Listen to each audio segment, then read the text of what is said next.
The Special Investigating Unit has painted an anatomy of corruption in tender awards for the Giyani Water Project, which ballooned initially from 90 million, then to 2.2 billion, and finally lurching to 4.1 billion rand. And it was awarded without following proper process.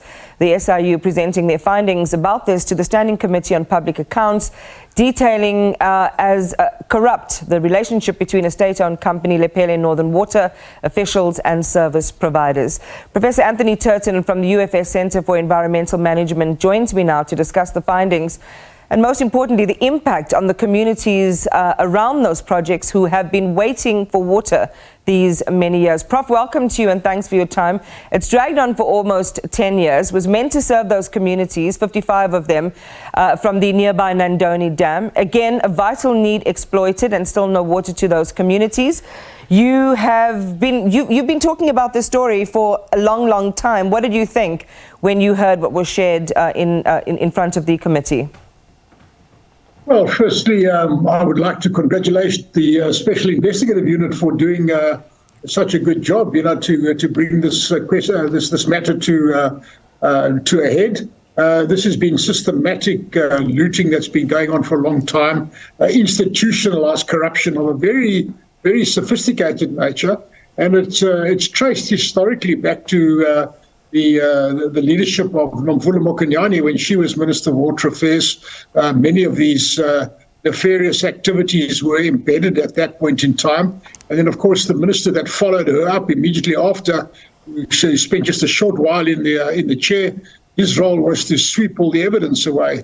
So this is, in fact, institutionalized corruption. It hasn't only affected the people in the immediate area, it's affected every single taxpayer in the country because, it's the taxpayer that picks up the tab for these things at the end of the day.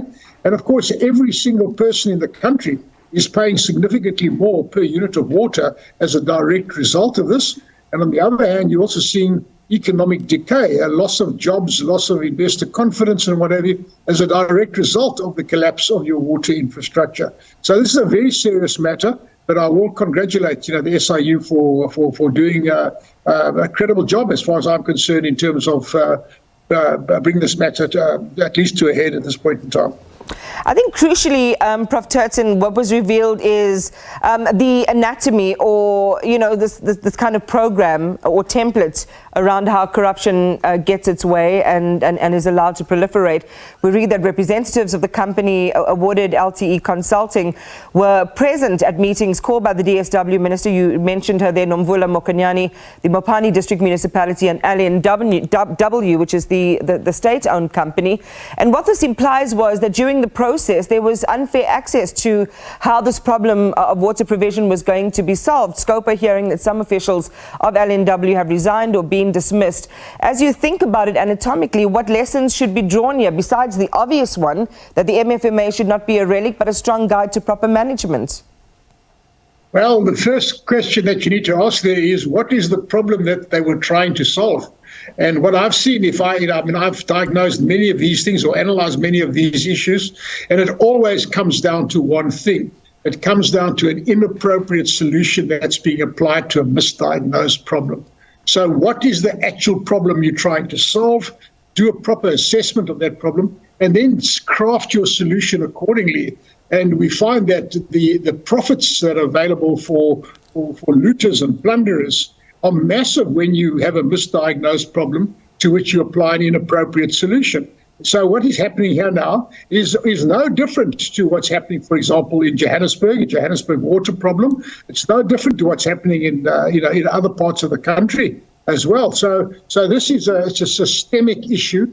The water infrastructure has been set up for looting, and that looting is part and parcel of a broader enterprise. That enterprise ultimately is directly linked, forensically linked, to the politics of patronage. This is all enabled by certain key players, and it all ultimately benefits certain people at the end of the day. The power for the politicians comes from their ability to allocate money and buy patronage from these criminal activities. So until such time as we really put this matter to bed, I personally don't see us turning the ship around in the water sector in South Africa. So I think we are watching as we speak now the whole crisis unfold in Johannesburg, the financial capital of South Africa. What's happening there? Are they going to turn that ship around? And frankly, they are.